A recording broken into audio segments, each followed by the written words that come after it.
Etcheverry, diputada y senadora electa por el Movimiento de Participación Popular, que como saben, y ya se lo hemos dicho, fue designada por el presidente electo, Yamandu Orsi, como la próxima ministra de Transporte y Obras Públicas. Ayer mantuvo su primera reunión con Orsi y en los próximos días va a comenzar el trabajo de transición en la cartera que hoy encabeza José Luis Falero para hablar de su designación, los planes con los que llega el Frente Amplio a esta administración, en particular a esa cartera. Es que recibimos a Etcheverry aquí en la mesa de desayunos. Bienvenidas, ¿cómo le va? Bueno, muchísimas gracias por la invitación. Un gusto estar acá. Bueno.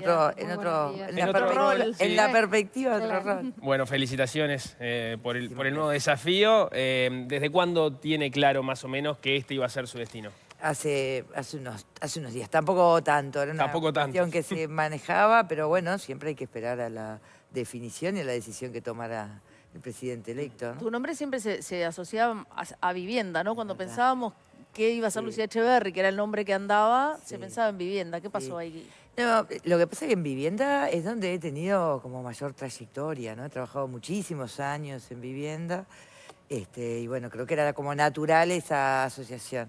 Pero los últimos años, sobre todo en los últimos 4 años, trabajé muchísimo dentro del equipo del propio Yamandu Orsi, siendo intendente en la Dirección General de Obras, ¿no?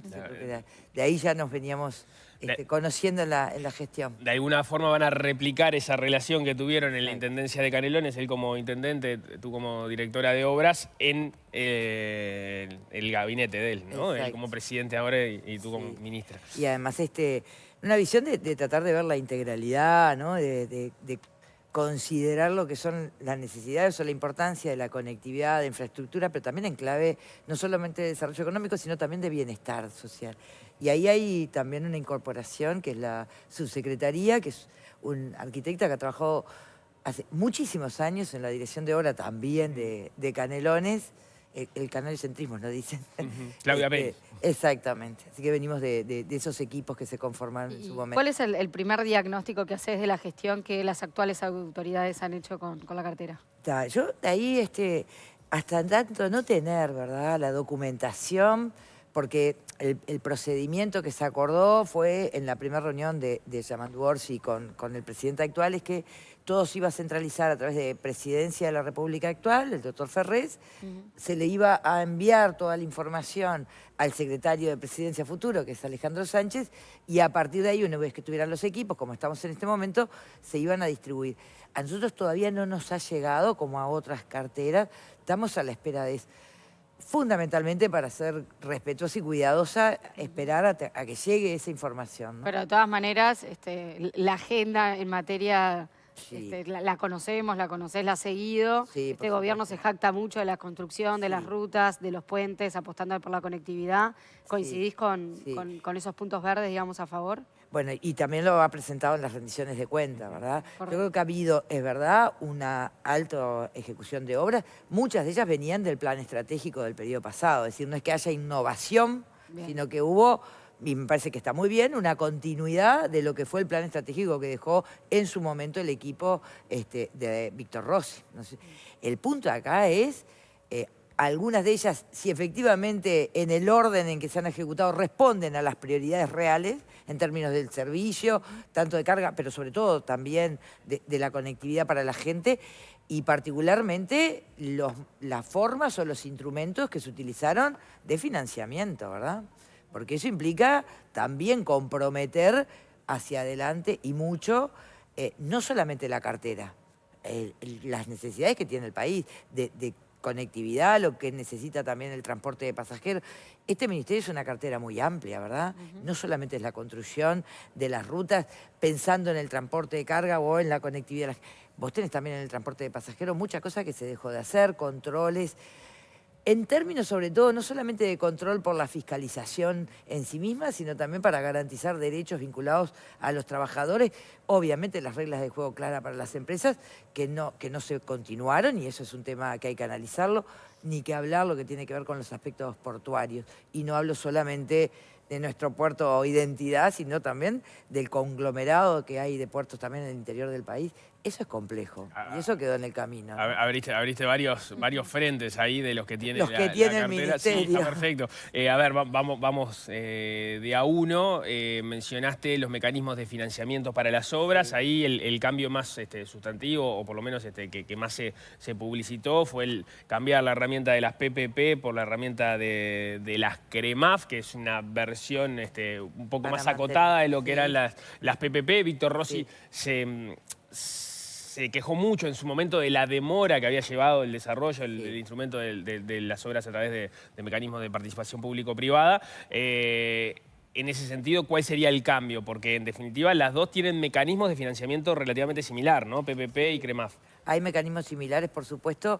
En las CREMAF hay algunas innovaciones que tienen costos financieros un poco más elevados de lo que venía siendo, porque son las obras de mantenimiento, ¿no? Se administra incluso también con la participación de la Corporación Vial del Uruguay, ¿no es cierto? Entonces, yo creo que ahí hay que, una vez que llegue la documentación, verificar cuánto de eso efectivamente ajusta a la realidad de lo que han rendido a lo largo de este tiempo, que ha habido dificultad para acceder a la información, y cuánto nos podemos llegar no a sorprender, pero así a generar un escenario un poco más complejo del que nos imaginábamos.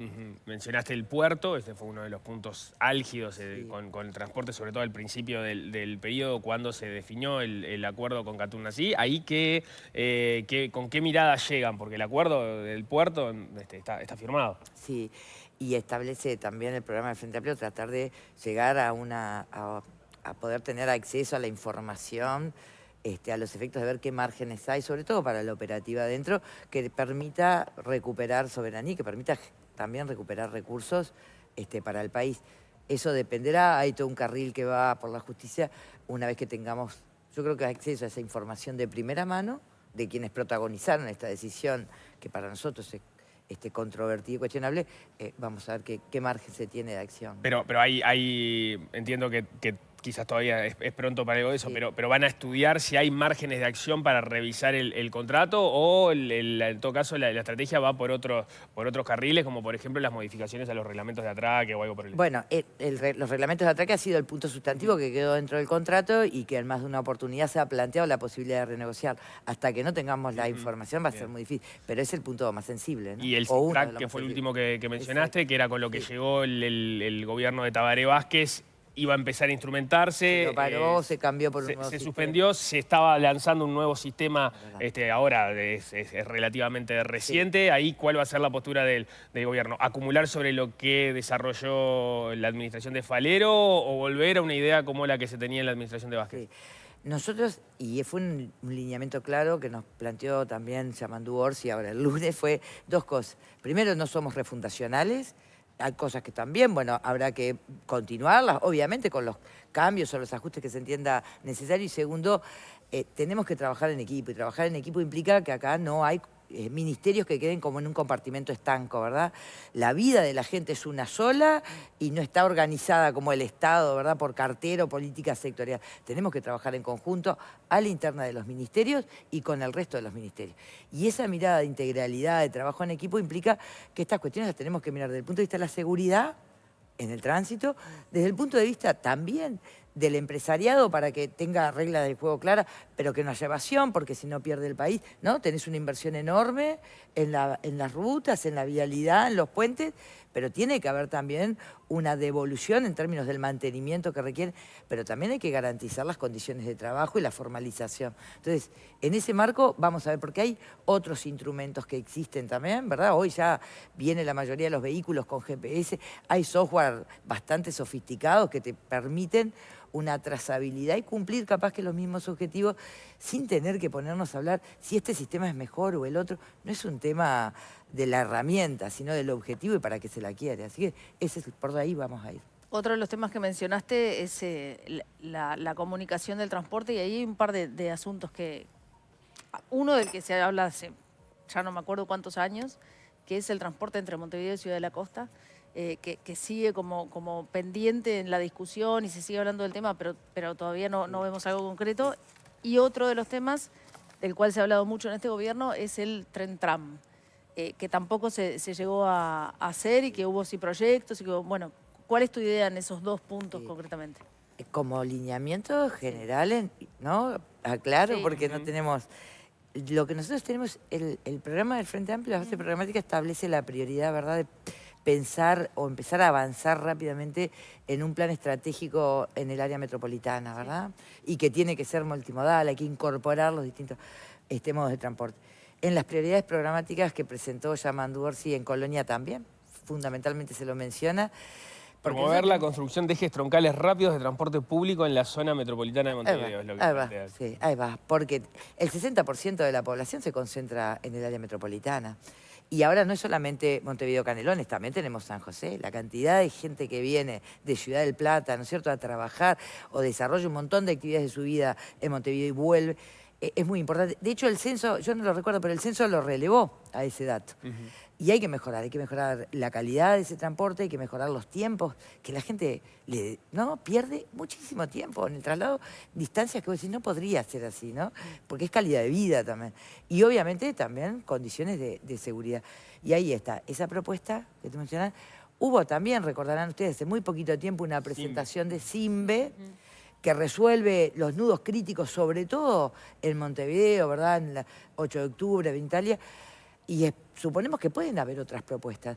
Hay que poner a trabajar un equipo donde efectivamente estén todos los actores involucrados. Porque acá también tiene que estar el empresariado, tienen que estar los organismos públicos que deciden, tiene que haber organismos de financiamiento distintos y también, sin duda alguna, la sociedad civil organizada. Y ahí tenemos el rol de los municipios que tienen que estar convocados también, ¿no? Sí, el proyecto de Simbe, una de las cosas que habla es que se requiere una nueva institucionalidad justamente para el transporte. En ambas, ¿no?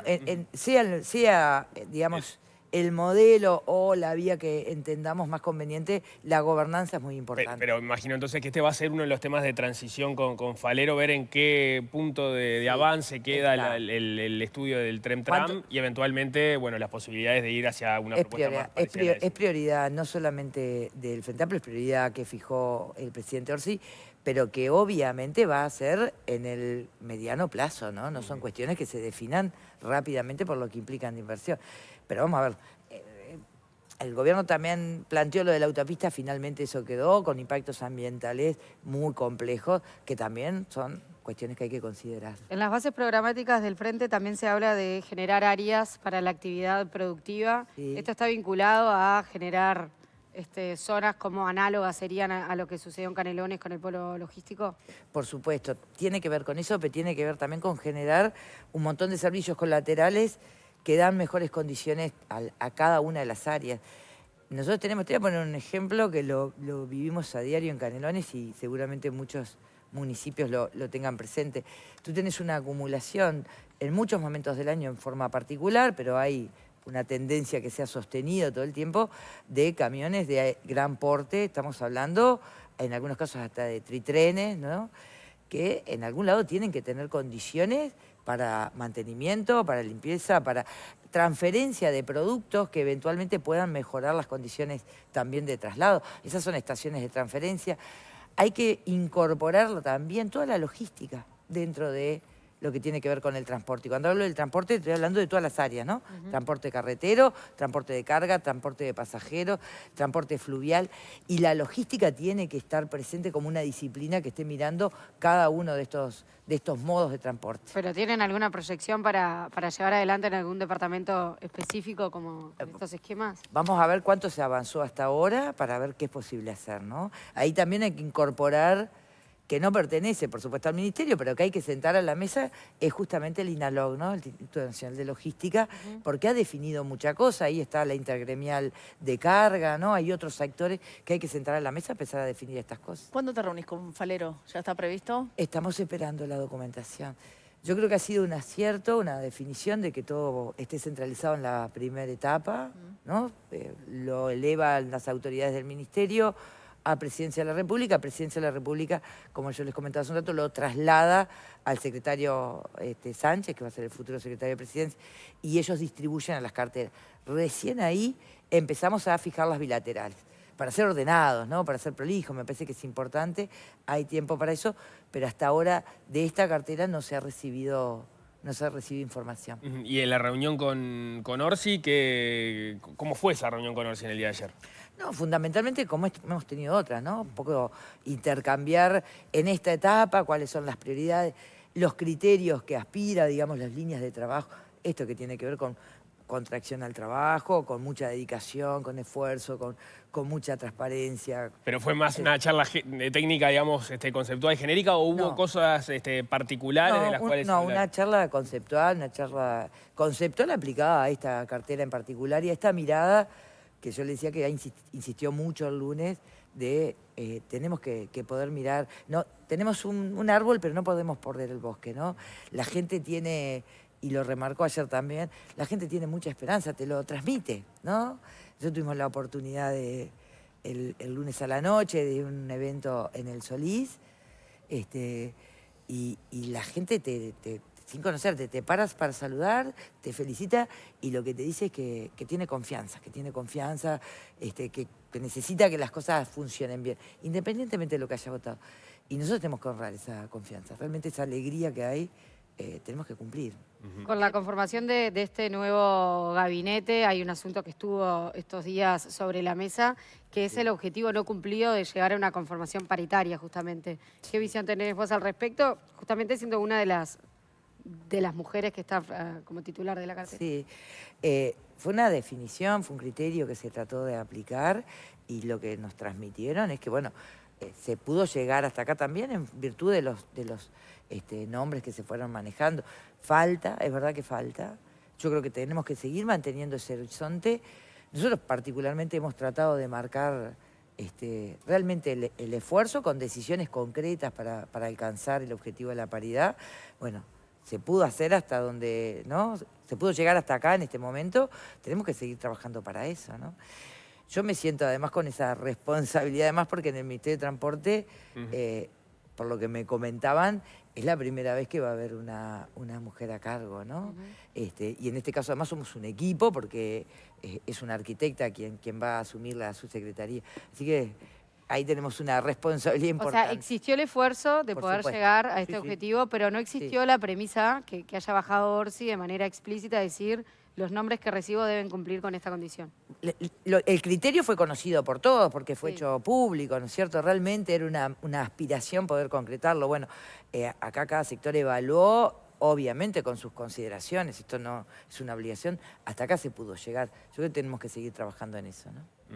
Si miramos la foto de gabinete, uno lo que ve es hay muchos integrantes del gabinete que habían sido electos para el Parlamento. Eso implicó, sobre todo en la bancada del MPP, una serie de movimientos allí. ¿Cómo viste que logró el sector quedar parado, sobre todo en la Cámara de Senadores, donde hubo mayores movimientos, pero en general en el Parlamento? Claro, pero una Cámara trae movimientos en la otra, ¿no? Esto es yo creo que nosotros veníamos, y no podemos perder de vista este dato, es que ya veníamos del periodo pasado, por lo menos nuestro sector, en un proceso de cambio y de movimientos, ¿no? Nosotros tuvimos toda una transición porque cuando Alejandro Sánchez se fue al Senado, cuando la renuncia de Mujica, después Sabini por Lucia Topolansky, Cayani por... Claro. Es decir, ya veníamos en un proceso de cambio que nos obligó también a reacomodarnos y a trabajar, conformar los equipos distintos en diputados. Ahí sí hay una particularidad que era que caras nuevas de hace 2 periodos, o sea, eran los legisladores jóvenes del MPP, Alejandro Sánchez, Daniel Cayani y Sebastián Sabini, terminan siendo líderes de alguna forma de la bancada para el periodo siguiente. Sí, y lo mismo nos pasó en diputados. Claro. Teníamos compañeros o compañeras que tenían ya su segundo periodo, pero habíamos otros que entrábamos por primera vez al ámbito parlamentario. Y ahí lo que hicimos fue conformar un equipo, obviamente con definición de que así fuera y otras cosas que se fue dando naturalmente, por qué tema fuera el que efectivamente había que dedicarle mayor tiempo o estaba en las negociaciones, y ahí fuimos rotando. Y yo creo que esa experiencia fue muy buena, es parte de lo que se va a continuar ahora. Es gente muy valiosa, con mucha trayectoria en la militancia, con formación, quiero decir, con dedicación y estudio a los temas en los que se va a incorporar, y además con una forma de organización ordenada, cuidadosa, que es lo que también te garantiza esta potencialidad del trabajo, ¿no? Porque tenemos reuniones de coordinación de bancada, tanto del Frente, pero también de bancada del MPP, tenemos contacto con quienes tienen responsabilidades ejecutivas, hay una dirección nacional que tiene un ejecutivo que está también en contacto, vasos comunicantes importantes. Eso es lo que garantiza poder también respaldar y construir otros liderazgos, ¿no? Me quedó alguna cosa pendiente de transporte, perdón que vuelva para atrás, pero bueno, hay temas de los cuales se hablaron mucho durante este periodo que también están ahí en la vuelta. Por ejemplo, la ciclovía, que fue un tema grande de discusión en este periodo, que no es un tema tuyo, es un tema municipal, pero que hace un rato hablábamos del tren tram y cuando se hablaba de la ejecución de esa obra, iba por el mismo camino, se hablaba de usar 18 de julio para eso, en fin, ¿la ciclovía se queda? En principio la ciclovía está donde está, cumpliendo una función que para muchísima gente es muy importante, lo mismo la de la Rambla. Las definiciones de por dónde, eso dependerá de cuánto se avance en el estudio de cada proyecto, ¿no? Nada está escrito en piedra. Y las ciclovías son competencia departamental, pero también hay que avanzar en eso, ¿no? Es calidad de vida también para la gente, seguridad para quienes las usan y también calidad de vida, tiene condiciones como para poder extenderse, pero respetando que es competencia departamental. Pero vos evaluás que viene funcionando, que es un tema que ha funcionado para la ciudad. Yo cuando transito por ahí realmente veo que hay muchísima gente que la utiliza, ¿no? Con los ajustes que tendrá que tener, con la tecnología que hay que aplicar a eso. Pero yo la veo que funciona muy bien, lo mismo la de la Rambla. En Canelones es una demanda, se han podido construir muchas, con más limitaciones, ¿verdad? Por cuestiones de que, por ejemplo, en Ciudad de la Costa, que tiene 120.000 y pico de habitantes, y ahora creció, en una ciudad que ya estaba construida y que las obras vinieron después, ha sido una demanda de la población, y donde hay condiciones físicas para poder construirla, se lo ha hecho, ¿no? A nivel de...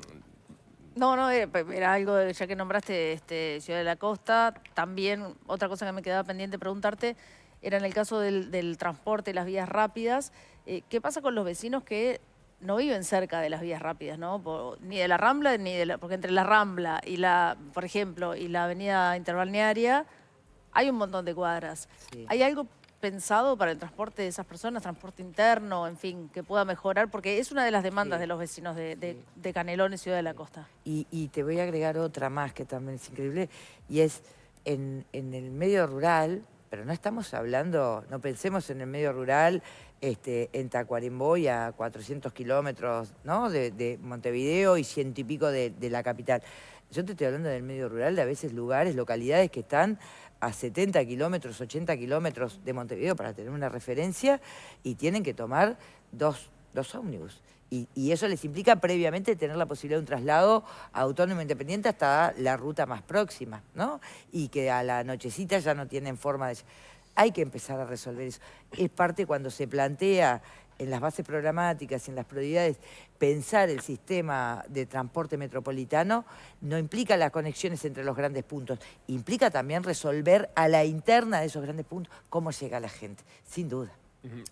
A nivel de diseño vinculados a esta cartera, algo de lo que se viene hablando por parte de la Cámara de la Construcción, pero también se ha hablado por parte de actores del Frente Amplio, es la creación de una Agencia Nacional de Infraestructura, ¿no? Como, digamos, un agente con potencia técnica para pensar estratégicamente el tipo de obras que requeriría el país, más allá de que después cada gobierno va a llegar con sus propias prioridades y optará por algunas obras en particular del pool de obras de infraestructura que pueda requerir el país. ¿Eso está pensado como para algo a instrumentar como prioridad en este periodo? Está planteado en las bases. Lo que hay que avanzar primero es justamente ver qué condiciones hay, ¿no? No se trata de crear institucionalidad porque sí, sino cuáles son las condiciones y si ya no tenemos dentro de los organismos actuales y de la institucionalidad que hoy tenemos las competencias o las áreas para hacer eso. Eso implica recursos humanos y eso implica además convocar a otros actores. Será una definición, no está escrito en piedra, también en el tema, por un lado, es infraestructura, también en el tema transporte, ¿no? Se ha manejado, se ha dicho que es necesario un pienso estratégico. Ahora, los componentes de pensar y de proyectar estratégicamente en términos de bienestar de la gente y de desarrollo económico no necesariamente necesitan nuevas institucionalidades. Veamos por dónde podemos caminar hoy, ¿no? Otro tema del que hablábamos temprano era esa idea de que vos podías ser la ministra de Vivienda. Sí. ¿Te ves, ya que has trabajado en esa área, te ves trabajando un poco más allá de todo lo que tenés que ocuparte de tu cartera con Cecilia Cairo en cercanía en el trabajo en vivienda? Sí, con Cecilia Cairo en vivienda, con Sandra Lazo en defensa, hay cuestiones vinculadas a la frontera, ¿verdad? También, Todo el área cierto. de puertos y aeropuertos que también tenemos vasos comunicantes y responsabilidades compartidas. Por supuesto que también con el Ministerio del Interior, en el tema del transporte, condiciones de seguridad que están involucradas. Ni que hablar que con el Ministerio de Desarrollo Social o con el Ministerio de Trabajo, porque un componente importantísimo de la cartera del Ministerio de Transporte y de Obras Públicas es, por ejemplo, la Dirección de Arquitectura. Y ahí hay un conglomerado y una condición para aplicar la ejecución de obras en términos del bienestar cotidiano, ¿no? De la gente, que tiene que ver con todos los convenios sociales que se vienen inaugurando, que es una iniciativa que viene desde que se crea el ministerio prácticamente, que yo creo que también implica poner al ministerio al servicio de eso. En algunos casos nos vamos a complementar con el Ministerio de Vivienda que lleva Cecilia Cairo, y en otras seremos los que tenemos que liderar. Voy a poner ejemplos. En el Ministerio de Vivienda, todo el trabajo que Cecilia está pensando y diseñando para atender las situaciones más complejas de precariedad, bueno, el Ministerio de Transporte, en lo que es la Dirección de Arquitectura, tiene procedimientos, tiene herramientas vinculadas a las obras más pequeñas, que hay que utilizarlas, que hay que ponerle esas capacidades al servicio capaz de estas áreas de trabajo. En los convenios sociales se inaugura gimnasio, ¿verdad? Bueno, eso tiene que estar deporte, tiene que estar INAU, tiene que estar la educación, por lo que significan, ¿no?, las posibilidades de intervenir en las escuelas, en los liceos, y ahí el ministerio subsidiario de quien tiene la competencia de liderazgo, que es el Ministerio de Educación. Esa es la cabeza de trabajar con una mirada integral y sintiéndose parte de un equipo.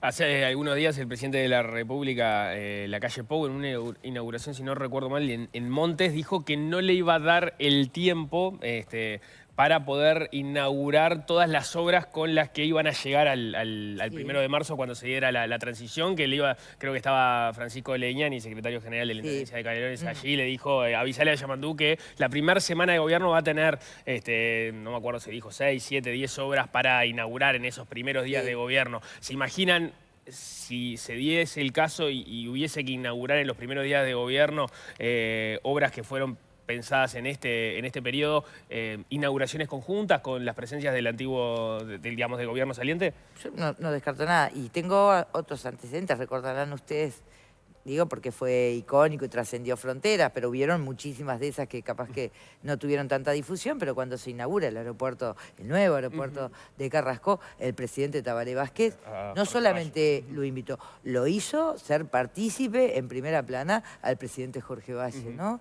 Yo creo que esas son las señales de esta democracia, de esta forma de relacionarnos que tenemos, así que yo en eso creo que tenemos credenciales, pero además también es verdad que este gobierno inauguró muchísimas obras que dejó el gobierno del Frente Amplio. Si no fuera así, sería una locura, ¿no? Las obras no se paran, no se baja la llave después de una elección. En vivienda ha sido prácticamente lo único, ¿no? Bueno, un tema sobre eso que hemos hablado con Falero en esta mesa varias veces es las obras que empieza un gobierno las paga el otro, ¿no? Y ahí ya sé que no tenés la información, pero tenés una idea de qué costo, qué cantidad del presupuesto se va a tener que dedicar a cosas que ya empezaron, que no van a ser decisiones tuyas. No, la verdad que sería irresponsable si yo diera una cifra absoluta o un porcentaje, que es muchísimo lo que se ha comprometido, sí. Y otra cosa es, además del presupuesto, el tiempo, ¿verdad?, en que se ha comprometido, porque además también este gobierno modificó las formas de registro, digamos, de aquellas obras que se financiaron tanto por PPP como por la ley de iniciativas privadas, ¿no?, o los CREMAF. Entonces, prefiero esperar y dar una respuesta con certeza. Prometo que conforme avance el periodo vamos a ir sacándonos la costumbre de preguntarte cosas de vivienda, pero lo mencionaste vos ahora, dijiste vivienda, fue prácticamente lo único, lo que se inauguró en este periodo, cosas que se pensaron o proyectaron en los anteriores gobiernos del O en Frente educación, Amplio. todos los, ¿no? Las escuelas de tiempo completo, los CAIF, todos los equipamientos de PPP fueron del periodo pasado. Pero vinculado a vivienda, ahí una de las discusiones que hubo entre gobierno y oposición tenía que ver con el plan Avanzar, cuánto se había avanzado, valga la redundancia, en el plan Avanzar. Lo que se ha dicho desde este gobierno es, bueno, se duplicó más o menos lo que se invertía por periodo en asentamientos. Ahí entiendo que hay una discusión sobre, bueno, cuánto se llegó a ejecutar en este periodo, cuánta gente salió de los asentamientos, y en esos días, y en ese sentido conocimos hace unos días los datos del censo que iban a darnos a conocer o nos darán a conocer los datos de gente que vive en asentamientos, que era información que se está esperando. El INE todavía no ha procesado esa información, dijo que lo harán en los próximos meses junto con la DINISU. Ahí, ¿qué expectativas tienen y cómo han visto esto? Sí, la información censal es vital para el diseño de todas las, ¿no? De muchísimas políticas. En el tema de vivienda y particularmente en asentamiento, realmente era un dato esperado, ¿no? Con mucha expectativa. A mí eso me genera por lo menos una señal por ahora de preocupación, porque lo planteaba el mismo director del INE, ¿verdad? Igual que hubo ahí dificultades con el relevamiento. Yo creo que el tema de las dificultades hay que ver la magnitud de los problemas de relevamiento. Si efectivamente no se llegó, tenemos sesgos importantes para poder definir. Desconozco el trabajo que se está haciendo. Él mencionaba que es una dificultad que de todas maneras existió siempre. El desafío de llegar a lugares complicados no es nuevo de esta investigación. No, por supuesto. El tema es que en el 2011 rápidamente se lo pudo resolver y vos tenías otros actores con los que a los lugares donde no se había llegado se pudo acceder, ¿no? Sobre todo con los gobiernos departamentales. Acá pasamos casi 2 años, ¿no? Sí, lo que ha dicho Agual al respecto es que hubo una innovación en este censo en particular, que la información de los omisos, la gente a la que no se pudo acceder, por ejemplo, en asentamientos donde de repente había hasta cuestiones de seguridad para poder ser recibidos por parte de los trabajadores del censo, se llega esa información a través de registros administrativos que permite llegar más de lo que se llegaba antes. Antes la casa que no te atendía, eventualmente la estimabas a través de la encuesta continua de hogares. Hoy se puede acceder a esa información con registros administrativos. Lo que ha dicho es, esa información está. Lo que estaban tratando de hacer era hacer coincidir los datos de relevamiento del censo con la información territorial, a propósito de, bueno, cuáles de esos lugares son efectivamente asentamientos, y ese era el trabajo que querían avanzar con la DINISU y que debían procesar en las próximas semanas, meses. Habrá que ver cuánto lleva ese periodo y si llega efectivamente antes de la transición, que entiendo que es algo que estarán esperando. Sin duda. Eso te permite, ¿no? Como afinar los programas y la política en general. Y si no se puede hacer y presenta otras dificultades que no lo sabemos, bueno, habrá que buscar los mecanismos para que se pueda realmente de alguna manera resolver esa falencia que ha tenido el censo. Una más totalmente fuera de agenda. Veía hoy en la diaria que, porque tiene que ver con el MPP, la justicia convocó audiencia para que la Fiscalía explique el congelamiento de la causa contra Charles Carrera. Fue uno de los cimbronazos que tuvo el MPP sobre el final de la campaña electoral previo a octubre, cuando la fiscal Silvia Porteiro pidió el desafuero de Charles Carrera. Charles Carrera iba en el lugar número 3 en la lista de titulares al Senado del MPP. Sí. Se procedió rápidamente al desafuero. De hecho, Carrera y el MPP pidió que no fuera tomado en cuenta su nombre en la medida que la lista, digamos, su lugar saliera, y que era evidente que iba a salir electo, y entonces, digamos, toda esa línea se borró para la Corte Electoral, y entonces por eso no fue senador electo para este periodo. Lo que ocurrió, y entiendo que es preocupación de parte del abogado defensor de Charles Carrera, es que no hubo novedades después en el avance de esa causa. ¿Es un tema que a ustedes les preocupa como sector, esa peculiaridad de que se haya pedido el desafuero y que después pasaran 2 o 3 meses y no haya habido avances en la causa? Sí, un pequeño matiz es mucho antes, bastantes días antes de que efectivamente llegara la solicitud de desafuero, ya cuando se toma estado público, que me parece importante señalarlo, el propio Charles Carrera renuncia, ¿verdad? Renuncia a los fueros y a ese privilegio, y también renuncia a la posibilidad de ser proclamado, ¿no es cierto? Ya las listas estaban impresas, pero manda la nota como corresponde a la Corte Electoral. A mí me parece importante eso, realmente. Porque fue la reacción inmediata de decir, bueno, yo me pongo a disposición sin ningún tipo de ruido, ¿verdad? Así que me parece importante. Lo otro es, en ese momento ya se dijo, ¿no? Bueno, que esto no signifique que surge ahora y después queda en un stand-by. Recordemos que viene ahora nomás la feria judicial mayor, ¿no? Que no significa... Bueno, yo espero que no. Tomo conocimiento a partir justamente de la suscripción y que leí la diario de mañana. Yo espero que no.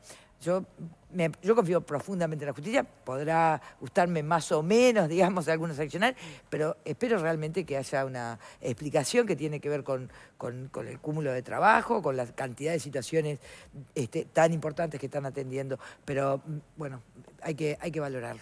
Bien, Lucía Echeverri, futura ministra de Transporte y Obras Públicas, muchísimas gracias por estos minutos, mucha suerte en lo que se viene. Al contrario, me permitiría agradecerle porque fue mi primera experiencia parlamentaria y ustedes me han convocado muchísimas veces a lo largo de estos 4 años. Quería agradecerle, no es fácil porque al no ser tan conocida, sin embargo siempre me tuvieron en cuenta con muchísimo respeto, con seriedad en los temas, así que agradecerles realmente. Muchas Muchas gracias. Muchas gracias. Hacemos un corte, ya volvemos, vamos a seguir.